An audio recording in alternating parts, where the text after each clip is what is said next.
Tanguy, no dia de hoje, nós tivemos aí o anúncio de retaliações àquelas tarifas impostas pelos Estados Unidos sobre o aço e o alumínio, tarifas de 25%. Ontem nós falamos sobre elas aqui no Petit Jornal, registro que é 25% para todo mundo, incluindo o Canadá. Quer dizer, aquela ameaça de 50% para o Canadá não se confirmou, o Canadá também está sujeito aos mesmos 25%.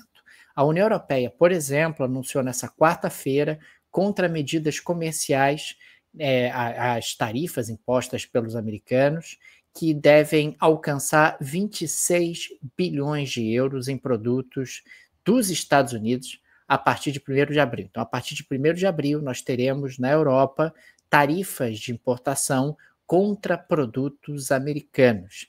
E o interessante é que os europeus já sinalizam que o objetivo é atingir produtos que causarão danos em lugares politicamente sensíveis aos americanos. E, ao mesmo tempo, claro, trazendo aí algum impacto positivo para algum setor específico dentro da União Europeia. Um dos exemplos que já foi levantado e que parece confirmado, embora você não tenha aí 100% de clareza quais são os produtos que vão ser tarifados pelos europeus, aliás, eles têm algumas semanas até para fechar essa lista, inclusive vai ser aberto espaço para que os integrantes da União Europeia façam sugestões, mas um dos produtos que já é dado como certo é a soja.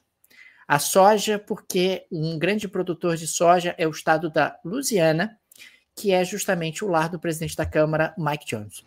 Então você, Mike Johnson, da Louisiana, está sujeito aí a uma tarifa de importação para impactar a soja produzida pelo seu estado.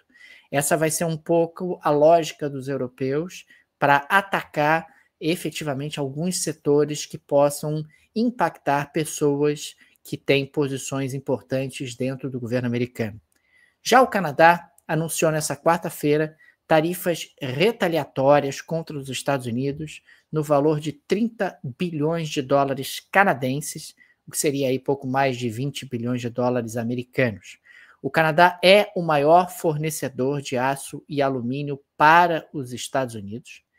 E o futuro primeiro-ministro, né, o Mark Carney, ele disse, inclusive nessa semana, que o Canadá não vai recuar, e que eles estão comprometidos com o livre comércio, mas não descartou ali a possibilidade de algum tipo de diálogo, algum tipo de conversa com o Donald Trump. Ou seja, a mensagem do Canadá acaba sendo mais ou menos a seguinte: eu estou retaliando porque os Estados Unidos resolveram abrir uma guerra comercial contra mim, eu tenho que me proteger e eu vou retaliar em função disso. Registrando uma vez mais, como nós dissemos aqui ontem, que Ontário estabeleceu tarifas de exportação para a eletricidade que vai em direção aos Estados Unidos, o que acaba sendo uma ideia, do ponto de vista canadense, muito adequada, porque a tarifa de exportação de eletricidade para os Estados Unidos acaba fazendo com que os consumidores americanos paguem justamente por essa tarifa que vai acabar sendo arrecadada pelo governo canadense e vai ter impacto sobre o custo da energia. É importante registrar que a gente está falando de uma América que tem dias aí de muita incerteza, e existe aí uma crescente percepção de que o mercado meio que acordou para os impactos que o Donald Trump vai trazer para a dinâmica econômica. Aliás, há alguns dias atrás, Tanguy, o James Carville, que é aquele do É a Economia Estúpido, ele sugeriu aos democratas que apenas se sentassem e aguardassem o Donald Trump destruir o seu próprio governo através da economia. É uma aposta que alguns fazem, se ela vai se confirmar ou não, é algo que a gente vai observar, mas se os Estados Unidos entrarem em recessão já no primeiro ano de mandato do Trump, como o próprio Trump chegou a admitir naquela declaração à Fox News, se você tiver um aumento da inflação nos Estados Unidos, inflação que não está baixa, isso pode ser realmente muito complicado para a manutenção da popularidade do Trump, lembrando que o Trump não é exatamente uma unanimidade nos Estados Unidos, tem uma parte considerável do país que não gosta dele e que faz oposição a ele.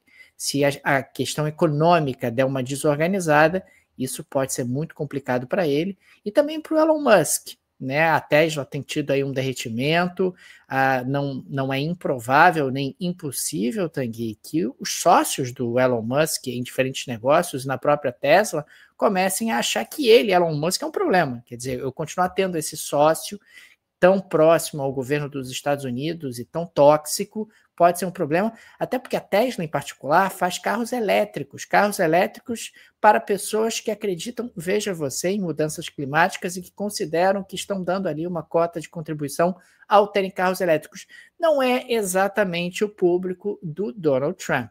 Então, você tem aí uma certa contradição e que pode, no médio prazo, trazer problemas para o Musk se a coisa também caminhar para uma certa desorganização econômica nos Estados Unidos. E você está falando sobre os prejuízos todos que vai ter por aí, né, Daniel? É por isso que chama de guerra comercial, né? Guerra comercial não é uma coisa unilateral, uma coisa que machuca todo mundo, é uma coisa que vai gerar, de fato, danos e sabe-se lá quem é que vai sair mais prejudicado.